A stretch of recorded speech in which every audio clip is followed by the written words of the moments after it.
이 세상에서 가장 악한 것이 무엇일까요? 그 질문에는 여러 가지 대답이 있을 수가 있겠지만은 성경은 뭐라고 말씀을 하시냐면 이 세상에서 가장 악한 것은 사람의 마음이라고, 참 불행하지만 이런 말씀을 하고 계십니다.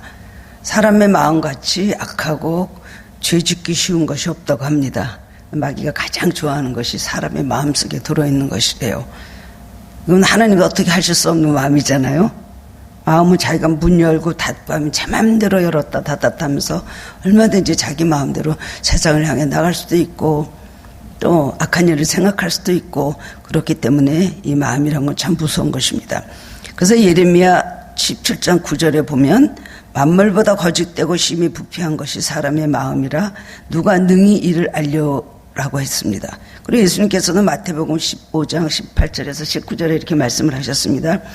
입에서 나오는 것들은 마음에서 나오느니 이것이야말로 사람을 더럽게 하느니라. 마음에서 나오는 것은 악한 생각과 살인과 간음과 음란과 도둑질과 거짓 증언과 비방이다 라고 하셨습니다. 그런데 이와 반대로 또 마음이 선한 것은 얼마나 좋은 것이냐 말씀해 주셨는데요.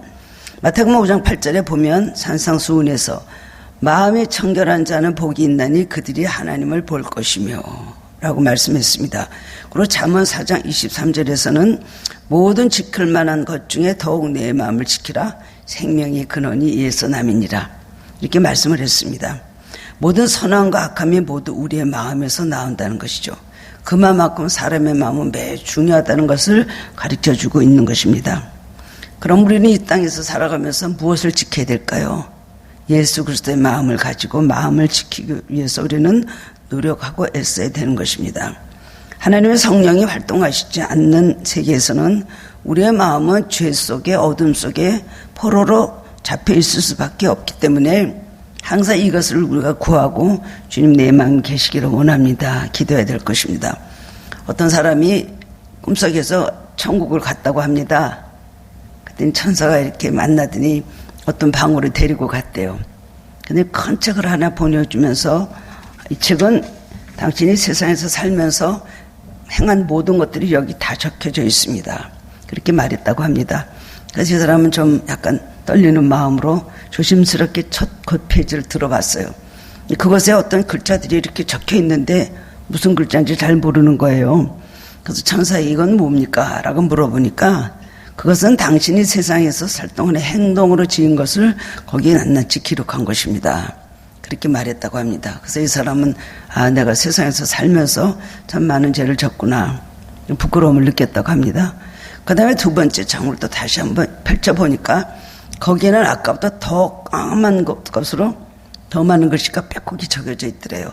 이거는 또 뭡니까? 그랬더니 그것은 당신이 말로 지은 죄를 모두 기록한 것입니다. 이랬다는 것입니다. 그러니까 내가 참으로 또 말로 많은 죄를 졌구나, 부끄러움을 느꼈다고 합니다. 그 다음에 세 번째 장을 열어보니까 둘째 장보다 더 작은 글씨로 빼곡하게 까만 글씨들이 적혀 있는데 이건 뭡니까? 그랬더니 그것은 당신이 생각으로 지은 죄를 다 기록해둔 것이다. 그렇게 말하더래요. 내가 말보다 생각으로 지은 죄가 더 많았구나, 그렇게 생각했다는 것입니다. 마지막 한 장을 넘겨보니까 그 장에는 글자는 없고 그냥 새까만 까만색으로만 전체가 다 있더래요. 이거는 뭡니까? 라고 물었더니 그것은 바로 세상에 있을 때 당신의 마음입니다. 그랬다는 것입니다. 우리도 이런 마음 갖고 천국 가서 주님 앞에 설 수는 없겠죠. 부끄러운 마음입니다. 그건 뭘 말합니까? 이건 지어낸 얘기겠지만 세상에서는 인간의 마음이 항상 이렇게 악한 마음을 가지고 우리가 살아간다는 것입니다. 근데 마음으로 범죄하고 마음으로 또 하나님 영광 돌리고, 이 마음을 우리가 어떻게 사용하느냐에 따라서 우리는 주님 앞에 참 칭찬받는 사람 될 수도 있고 그것 때문에 지옥에 갈 수도 있을 것입니다. 오늘 본문은 BC 586년에 에스겔 선지자 당시의 유대인들은 영적으로나 정치적으로나 경제적으로 매우 암울하고 그리고 절망적인 그런 상황에 처해 있었습니다. 왜냐하면 나라를 잃어버렸기 때문입니다. 하나님 앞에 우상숭배의 죄를 범함으로 인하여서 하나님 반역한 유다를 가만두지 않으셨습니다. 그리고 혹독한 심판으로 멸망해서 바빌론에게 정복을 당했죠. 그 다음에 바벨론 포로 생활, 또 열방으로 끌려가서 70년 동안의 포로 생활을 했습니다. 그거에 대해서 비유로 말씀을 하시는데 에스겔 24장에 보면은 하나님께서 녹슨 가마를 얘기하십니다. 녹슨 가마에 그 안에 녹이 가득 들어있는 그 가마를 얘기하시는 거예요. 가마가 너무 심하게 녹이 쓸어 있어서 아무리 닦아도 시뻘건 물이 계속해서 나옵니다. 그러니까 하나님께서 거기에 물을 붓고 고기를 넣고 삶는데 무슨 소용이 있냐. 그 녹을 빼고 녹을 제거하지 않은 이 백성을 내가 심판하시겠다. 그 녹슨감에 비유해서 그 안에 그런 시뻘건 녹이 있는데 닦으면 뭐하고 그 다음에는 또 거기에 뭐 고기를 삶으면 그걸 먹을 수는 있겠습니까? 너희는 녹을 제거하라. 근데 녹을 제거하지 않는 거예요. 하나님께서는 이제 어떻게 하시는가? 심판하겠다고 하시면서 그 다음에 하시는 일이 나는 녹을 제거할 수 있는 방법은 너희들이 회개할지 모르니까 가마를 내가 부셔버리겠다. 그래서 이스라엘을 바벨론 벌로 70년 동안 그 고통을 당하게 하신 하나님의 징계와 하나님의 심판일 말씀하신 것입니다. 여기서 우리는 뭘 깨달을 수가 있을까요? 하나님은 자기 백성을 눈동자같이 사랑하시지만 그러나 타락하여서 온 나라를 부패케 하는 자들은 눈물을 머금고서라도 환부를 드러내서 수술을 해버리신다는 거예요. 이 상태까지 오면 안 되겠죠. 우리 이걸 보면서 참 우리 한국이 지금 그런 상황이 아닐까.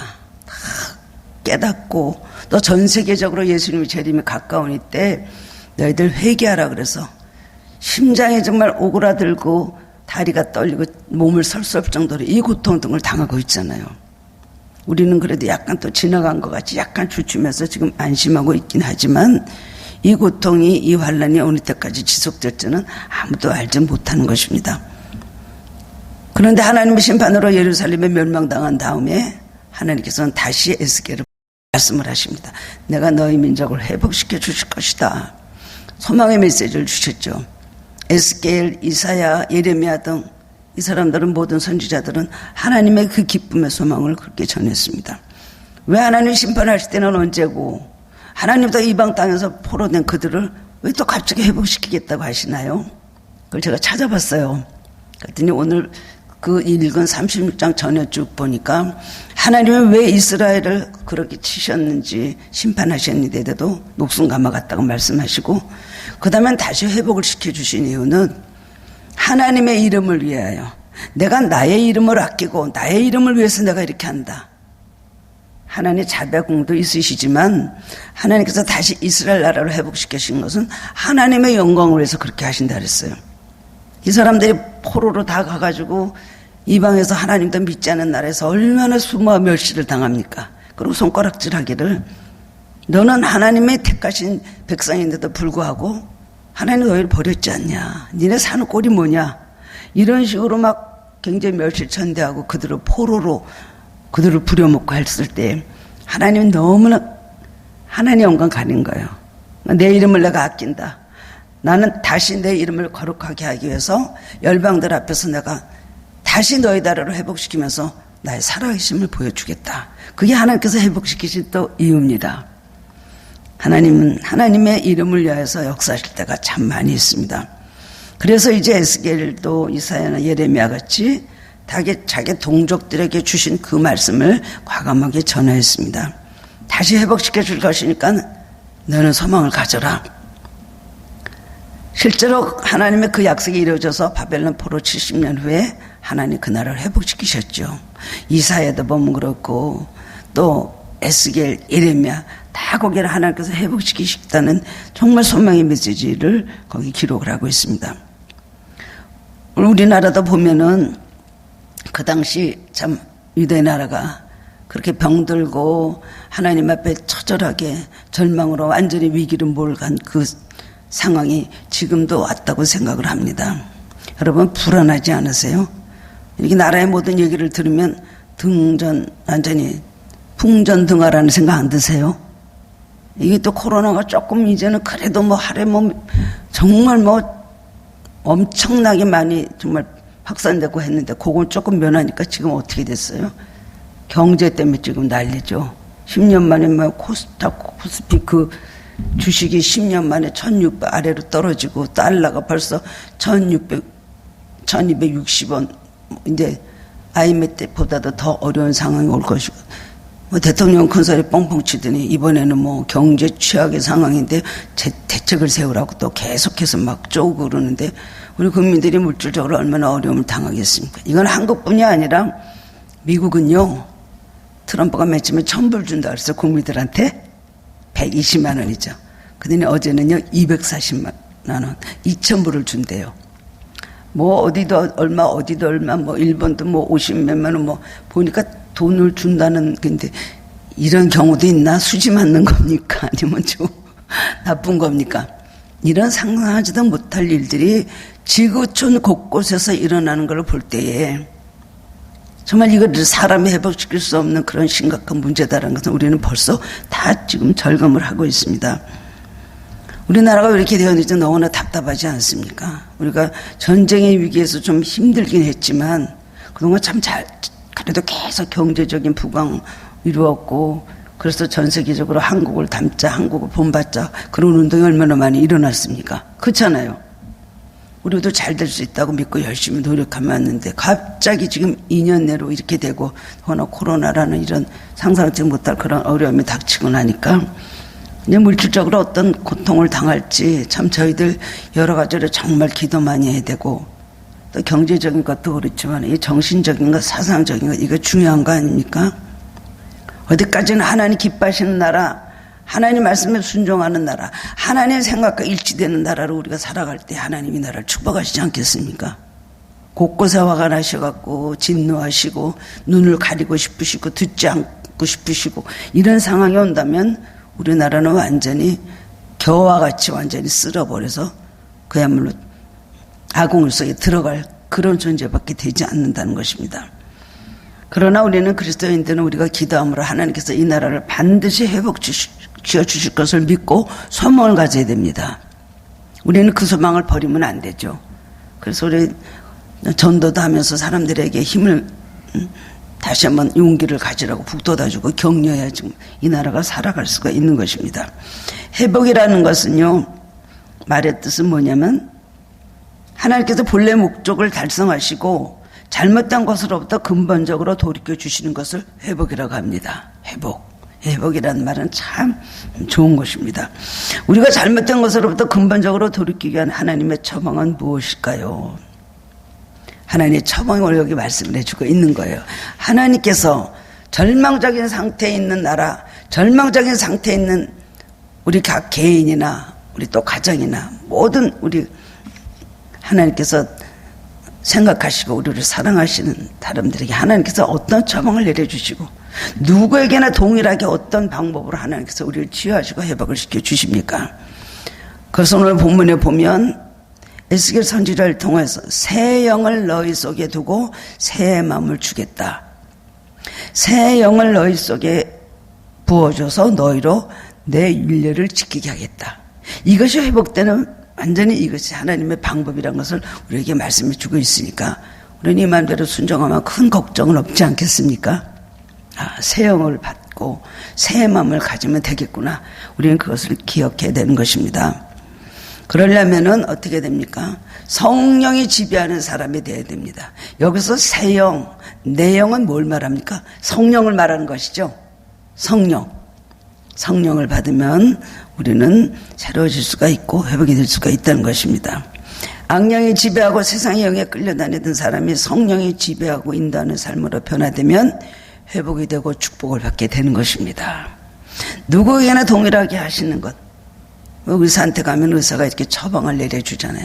운동을 더 하세요. 먹는 걸 조심하세요. 아니면 이 약을 잘 먹으세요. 어떤 거를 주지 않습니다. 마찬가지로 하나님도 이 민족에게 우리에게 이제 우리가 어떻게 할 것인지 우왕좌왕하고 지금 방황하는 이때 하나님께서 이 말씀을 주셔서 우리 민족을 고쳐주시고 이 모든 현실에서 우리들을 새롭게 해주실 것을 분명히 믿습니다.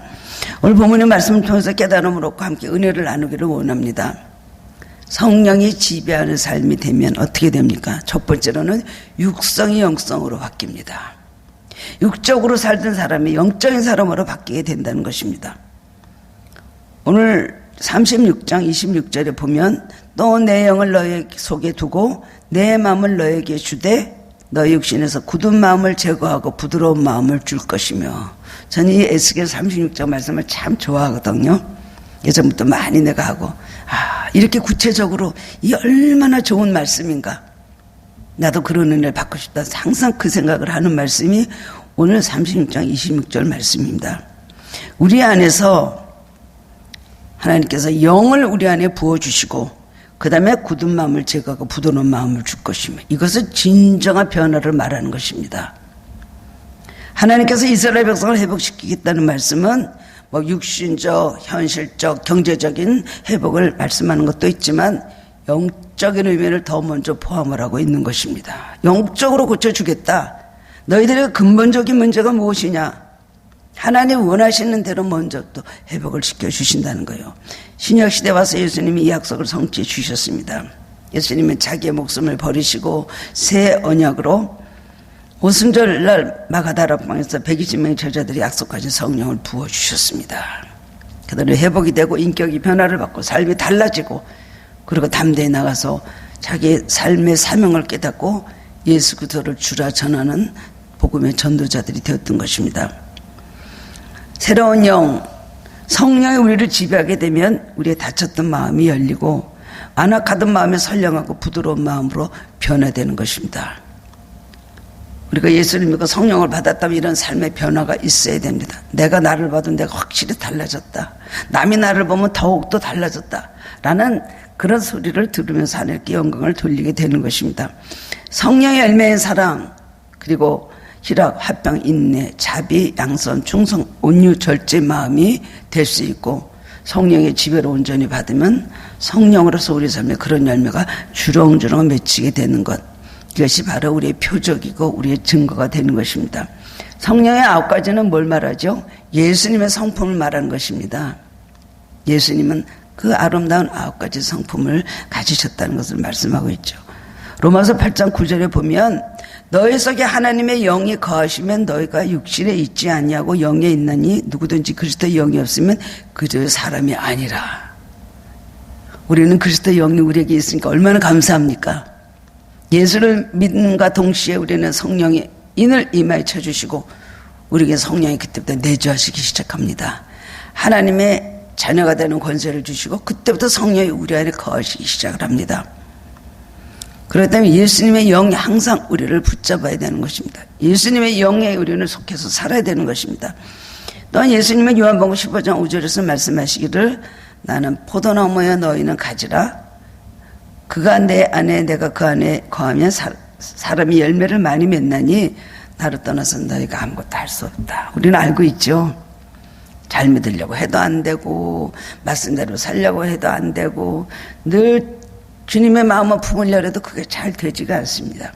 왜 우리는 성령 받고 성령이 우리 안에 거하시는데도 그럴까요? 충만하지 못해서 그렇습니다. 성령이 충만하게 지배가 되면 우리의 정과 욕은 다 죽어지게 되어 있습니다. 성령을 불러 태우시는 보혜사 성령님이신데 계시긴 계신데 충만하지는 못하니까 육성이 강해서 성령의 역사적인 걸 눌러버리고 지어버려 버리는 거예요. 자기 생각과 자기 마음과 자기 모든 판단으로 인하여서 성령이 하시는 활동을 완전히 묶어버리는 거예요. 그러니까 항상 성령의 역사를 이루지 못하고 열매를 맺지 못하는 것입니다. 저 사람이 예수를 믿는 사람인가 아닌 사람인가 참 알 수 없는 아롱다롱한 그런 상태로 가게 되는 것이죠. 새 영과 새 마음을 받는 사람 누구에든지 부드럽고 온유한 마음으로 대함으로 상대방을 감화시키고 변화시킬 수가 있습니다. 의인이 없는 이 시대 속에서 새 영과 새 마음을 받은 사람들이 얼마나 필요하겠습니까? 그런 사람은 정말 빛이 되고 소금이 되고 방부제 역할을 하는 것입니다. 제가 오래전에 김신조라는 분 여러분 아세요? 124군부대, 북한의 124군부대에 완전히 난파 공작으로 왔던 정말 무서운 사람입니다. 많은 사람들이 공작으로 나왔지만 이분은 같이 그렇게 무서운 공작원이 없었어요. 청와대 가서 박정희 그 사람 말로요. 박정희 목을 딴다 그래갖고 거기서 막 굉장히 막 거기서 막 수류탄을 장전을 하고 막 그날 제가 대학교 시험 치는 가운데 그날이었거든요. 완전히 그냥 제가 김신조를 미워 있었습니다. 하필 왜 내 시험 치는데 이렇게 와가지고 그냥 머리에서 헬리콥터 막 그러는데 또 거기다 또 계속 마이크로 너는 보이되었다 나와라 막 이러면서 그런 거 여기서요. 군에서. 근데 결국은 자기가 이제 두 손 들고 한국하고 나왔는데 그래갖고 그 사람이 이제 여기서 자수를 하고 어쨌든 한국 사람이 됐습니다. 참 많은 고통과 그 굉장히 마음의 그런 배신감, 자기의 북한에서 나와갖고 배신을 했다는 그것 때문에 굉장히 많은 양심의 가책과 괴로움 속에 술만 엄청 먹고 살았는데 나중에 아내가 암에 걸렸는데 예수를 믿게 되고 그 암을 고침을 받았어요. 그러다가 같은 아내가 너무나 오랜 세월 동안 핍박과 김신조 씨 그 많은 신앙의 그 너무나 많은 어려움을 겪었는데 나중에 그래도 기도 많이 하고 김신조 씨를 전도를 해가지고 결국 김신조 씨가 그 다음에 집사님 됐을 때 저희가 사는 그 영동에 거기서 문현동에서 바로 앞에 교회에서 집회를 하는데 김신조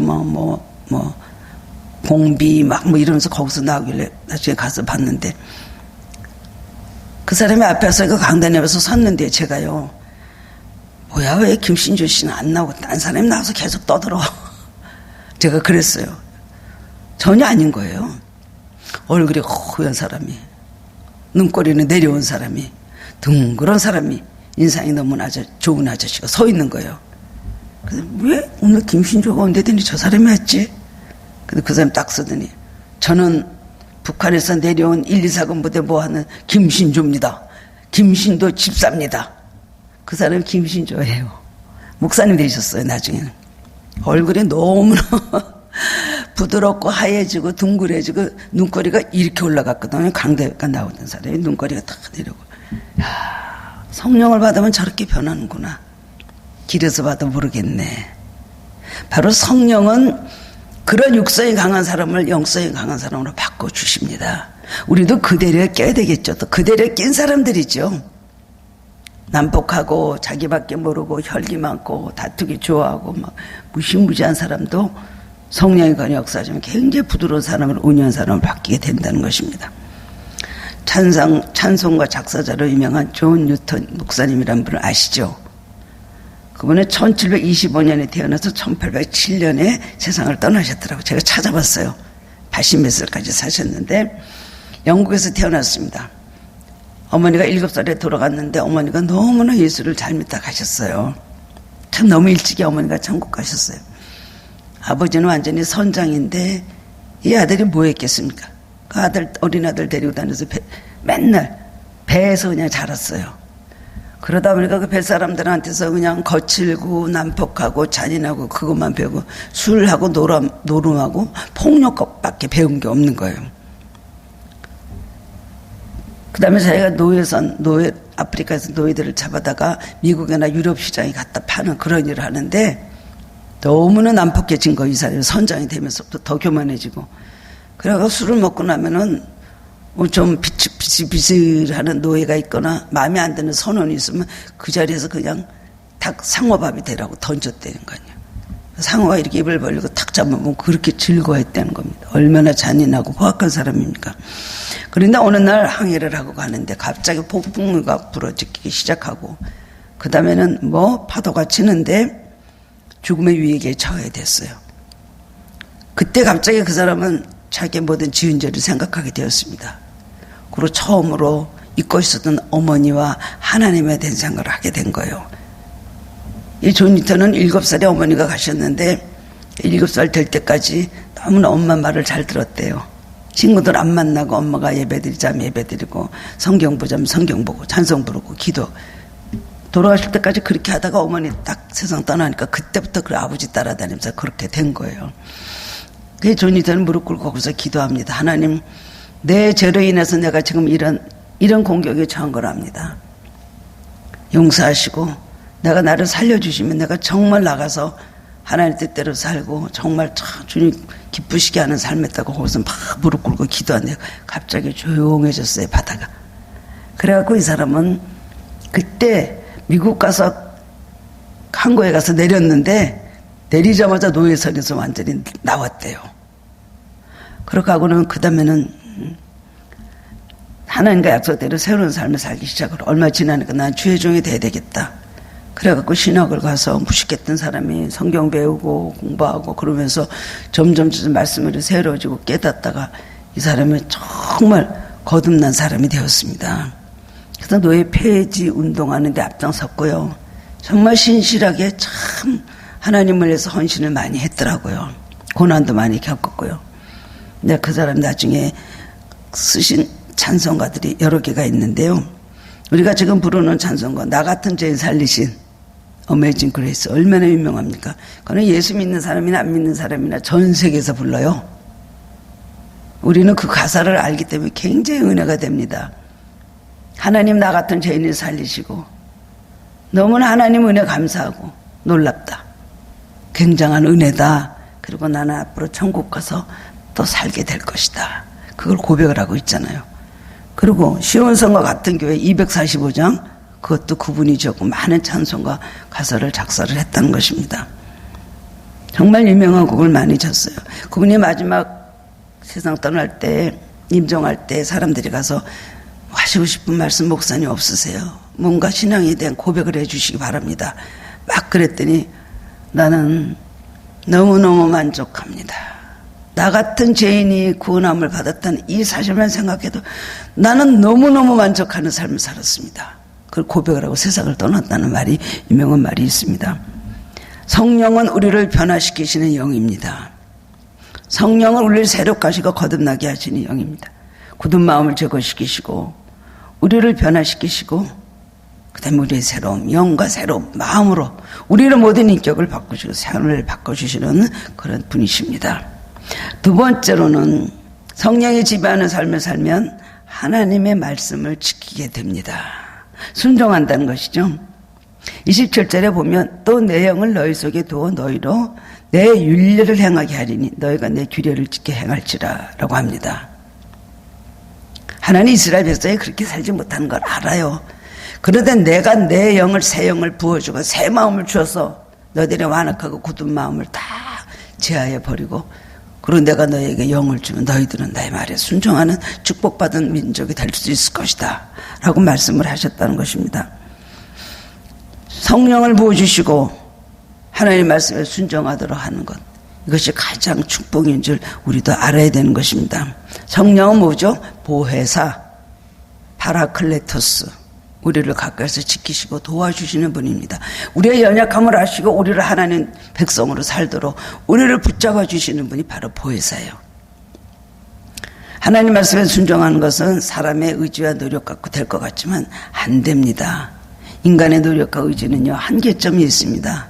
작심삼일이라고 우리가 그렇게 하나님 앞에 마음속에 작심하고 결심하고도 그러면 사흘이 못 가서 또 옛날의 모습으로 그냥 돌아가잖아요.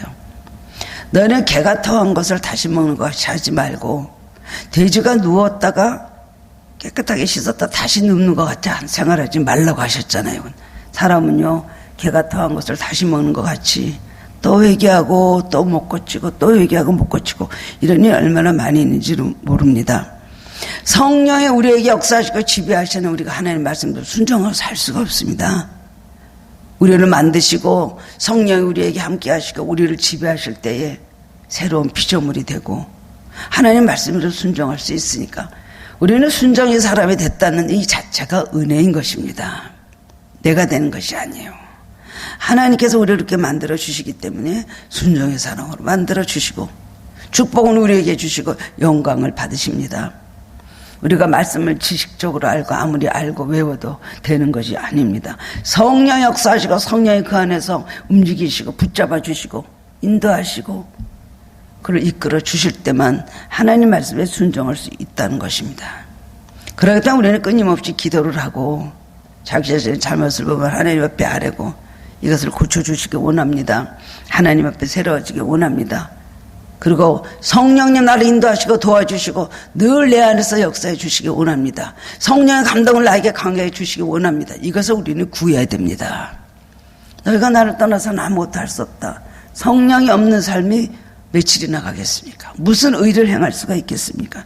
마음을 먹어도 그렇게 될 수가 없는 것입니다. 로마서 8장 14절에 보면 무릇 하나님의 영으로 인담을 받는 사람은 곧 하나님의 아들이라. 그러니까 우리가 성령의 인담을 받고 살면 우리는 하나님의 아들, 하나님의 자녀, 하나님의 딸이 된다는 것입니다. 매일매일 우리가 결심하고 맹세하지만 인간은 수시로 약하기 때문에 변하고 우리의 마음은 갈대같이 변하게 된다는 것입니다. 그런데 성령이 늘 함께 하시면 어떤 핍박과 유혹이 와도 그걸 이길 수가 있고 마지막에도 주님을 위해서 순교할 수 있는 데까지 갈 수 있는 담대한 믿음이 생긴다는 것입니다. 우리가 교회에서 한 마음으로 우리가 하나님 섬기는 것은 하나님의 한 영으로 하나가 됐기 때문에 그렇습니다. 우리나라가 이렇게 분열이 되는 것은 영의 갈기갈기 다 찢어져서요. 성령으로 붙잡아 주셔야 되는데 우리가 성령의 능력을 그 모든 범주를 벗어나서 우리 마음대로 살고 내 모든 고집과 내 모든 욕심과 내 모든 이기적인 마음으로 내 마음대로 살기 때문에 성의 역사를 다 묶어버리는 거예요. 너희는 강팍하게 마음을 먹지 말라. 이스라엘 백성이 광야에 있는 이스라엘 백성이 하나님께서 너희는 그 사람들 같이 완악하고 강팍하고 원망하고 그러지 말라 말씀을 해주셨거든요. 그렇습니다. 이 나라가 하나가 되고 어디든지 가면 하나가 되는 역사는 오순절 성령님이 우리 역사하시고 성령 안에서 하나로 될 때에 하나님의 축복을 받을 수가 있게 되는 것입니다. 하나님의 말씀을 지켜서 행한다는 것은 그렇게 쉬운 일이 아닙니다. 우리는 항상 부족하고 항상 힘과 노력으로 결심대로 산다는 것이 다 한계점이 있거든요. 우리가 할 수 없는 그 사람의 능력의 한계를 벗어나서 성령이 도와주실 때에 그렇게 할 수 없는 일들까지도 우리가 하게 되는 것이고 하나님의 능력이 우리에게 나타나게 되는 것입니다. 하나님의 능력은 무한하시죠. 항상 성령을 의지하고 성령님의 도우심을 간구하고 늘 성령님을 따라서 살며 붙잡고 살아야 됩니다. 이것을 우리가 잊어버리면 안 되는 것입니다. 세 번째로는 모든 것을 풍성하게 채워주십니다. 성령의 지배 아래 있으면 내가 너희를 모든 더러운 데서 구원하고 곡식이 풍성하게 하여 기근이 너희에게 닥치지 아니하게 하라. 맨 처음에는 새 영, 새 마음, 그 다음에 말씀의 순종, 마지막에 뭐예요? 너희들을 더러운 데서 구원하시고 기근이 너희에게 닥치지 않게 해주시겠다. 그 다음에 현실적인 회복이 온다는 것입니다. 영과 마음과 그 다음에 행실과 생활과 마지막에는 우리 삶에 이런 축복이 저절로 오게 된다는 것을 말씀해 주고 계시는 겁니다. 성령이 운행하시는 것은 언제나 풍성한 축복이 있습니다. 어거스틴은 이렇게 말했습니다. 그리스도는 우리의 길이 되실 뿐만 아니라 우리가 우리의 길을 가도록 충족시켜 주신다. 그것은 구하는 걸 주신다는 거죠. 어거스틴도 많은 어려움이 있었던 것 같습니다. 필요한 것이 많이 있답니다. 길이 안 보일 때도 있었던 것 같아요. 기도할 때마다 하나님께서 충족시켜 주시고 기도에 응답하시는 하나님을 체험했다는 그런 고백인 것입니다. 우리가 늘 연약하고 우리가 늘 부족한 것은 사실은 능력이 하나님, 풍성하신 하나님의 영이 충만하지 못하기 때문에 그렇습니다. 더 많은 우리가 축복을 받을 수가 있는데도 받지 못하는 것은 우리가 늘 충만하지 못했기 때문에 하나님의 능력에 우리가 도달하고 그 힘의 능력을 공급받아서 살면 더 큰 축복을 받을 수가 있는데 내가 잘못해놓고 하나님 앞에 왜 나를 축복해 주시지 않습니까? 왜 나는 맨날 이럽니까? 우리는 한탄하고 원망을 할 때가 있습니다. 우리가 생각이나 우리 지혜대로 살아간다고 절대로 그것이 이루어지는 것 아닙니다. 성령 충만하고 말씀에 순종하여 살다 보면 하나님의 약속하신 영적 원리에 따라 순서에 따라 축복을 받게 돼 있는 것입니다. 뭐라고 그러셨어요? 내 영혼이 잘된 같이 내가 범사에 잘되고 강건하기를 내가 간구하노라. 요한 3서 2절의 유명한 말씀입니다. 영혼이 잘되면 범사가 잘되고 강건하게 된다는 것입니다. 그의 나라와 그의 의를 구하라. 그리하면 이 모든 것을 너에게 더하여 주시리라. 약속을 하셨잖아요. 우리 축복은 영적 순서대로 질서대로 하나님께서 하나씩 그 원리대로 우리에게 베풀어 주십니다. 세계 역사를 볼 때에 복음이 들어가고 기독교 나라가 된 나라들은 참으로 축복을 많이 받은 걸 우리가 알고 있습니다. 가장 먼저 복음이 사도 바울이 전한 게 유럽이죠. 유럽 가서 복음을 전해 유럽이 얼마나 많은 가장 큰 축복을 받지 않았습니까? 가장 일찍 문화가 깨고 르네상스 그 시절을 보내면서 예술, 문화, 철학, 신학 알도 못하는 많은 축복을 받고 참으로 잘 살고 세련되고 멋있는 나라들이 지금 유럽 아닙니까? 그 다음엔 또 미국으로 갔잖아요, 청교도들이. 가가지고 또 미국 가서 그렇게 큰 축복을 많이 받고 캐나다도 복을 받고 그리고 우리나라에도 복음이 들어와서 우리나라가 기독교 들어온 다음부터 그래도 많이 우리나라가 정말 깨이고 발전하고 그리고 굉장히 많이 성장을 했습니다. 유교 동란 이후에는 우리가 한국의 성도들이 참 기도 많이 하고 금식 많이 하고 그래서 하나님께서 물질적인 축복을 얼마나 많이 부어주셨습니까? 그런데 지금 오늘 이 세계가 이렇게 어려움을 겪고 있는 걸 보면 이거 도대체 무슨 문제일까? 다 우리 영화가 무관하다고 볼 수가 있겠습니까? 절대로 그렇지 않습니다. 그렇게 잘 살던 유럽들도 지금 너무나 어렵잖아요. 지금 이태리, 스페인, 독일, 프랑스 어느 나라가 더 많이 누가 어디가 더 많이 죽었나 그거를 무슨 영화 보듯이 지금 보면서 뉴스를 듣고 있고 미국도 지금 난리도 아니고 이것이 무슨 이유일까요? 영적인 힘을 다 상실했기 때문에 그런 일이 생기는 것입니다. 유럽의 교회들은 가면요 그냥 문 다 잠가놨다가 예배드리라면 그때 나와서 이렇게 신부님이나 목사님 문 열어주고 그 다음에 다시 문 닫고 다시 들어가고 며칠 한 번씩 예배드리고 미국도 텅텅 빈 그런 좋은 예배당이 얼마나 많이 있는지 모릅니다. 하나님 떠나 살고 타락하고 불순종하면은 이런 재앙이 오게 돼 있는 것입니다. 미국은 경제적으로 경제 세계에서 가장 제일 부강한 나라 아니었습니까? 그런데는 뉴욕에 가면 거지들이 얼마나 많이 있는지 몰라요. 그 사람들은 돈이 없고 그 사람들은 직장이 없어서 일거리가 없어서 그렇게 한국 사람들 가난하다고 소문났던 한국 사람들 간데 돈 달라고 따라다니면서 얼마 달라 그러고 다니거든요. 그럼 경찰관이 막 끌고 가고 그러더라고요. 부끄러워가지고. 그러지 좀 말라고. 왜 그래요? 영적으로 병들었기 때문에 그래요. 정신적으로 완전히 병들었기 때문에 그래요.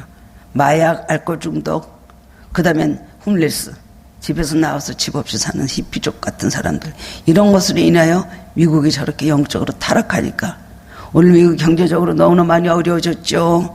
그 다음엔 얼마나 많은 범죄가 있습니까?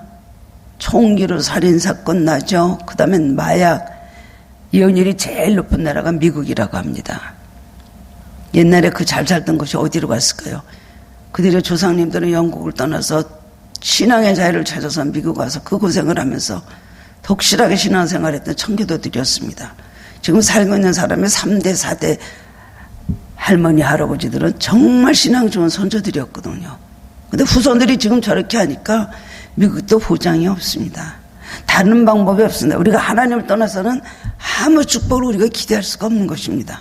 잠깐 받는 것 같아도 얼마 지나면 또 그것이 다 무산되고 물거품이 되는 것입니다. 그렇습니다. 모세는 신명기 전체에서 하나님의 윤리와 법도를 지키는 사람은 하나님의 축복을 받는다 라고 수많은 말을 하고 있습니다. 하나님 세계는 절대 무능, 빈약함, 가난함, 어리석음이 없습니다.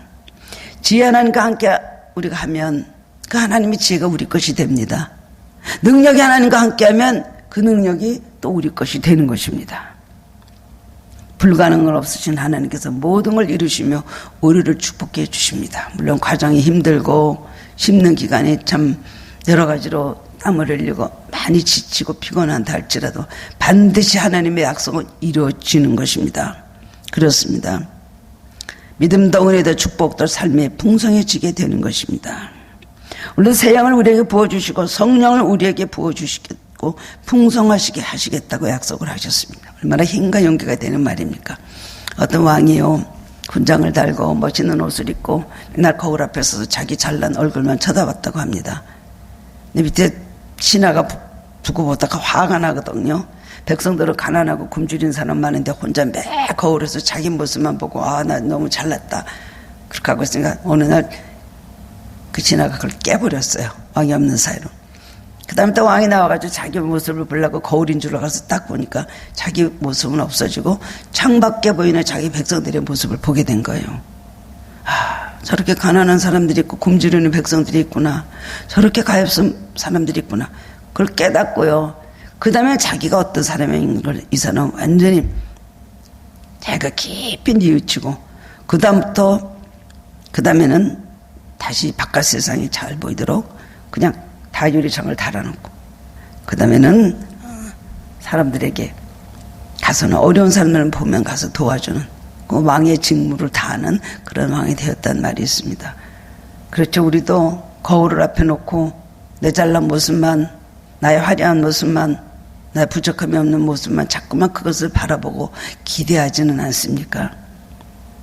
눈을 열어서 봐야 됩니다. 멀리 봐야 됩니다. 남들까지도 볼 수 있는 눈을 가져야 되는 것입니다. 그것이 우리가 할 일입니다.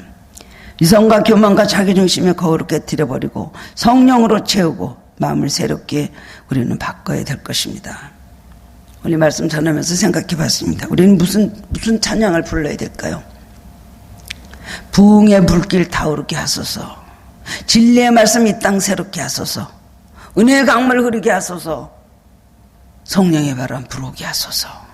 이거 구해야 됩니다. 이 땅에 다른 것보다도 그렇게 되도록 우리는 기도하고 이 땅을 그렇게 변화시키고 만드는 하나님의 역사를 우리는 구해야 될 것입니다. 이 민족에게 새 영과 새 마음을 부어주시면 새로운 나라가 될 수가 있습니다. 우리 삶에도 그렇습니다. 그 일을 누가 해야 될까요? 우리가 해야 되는 것입니다.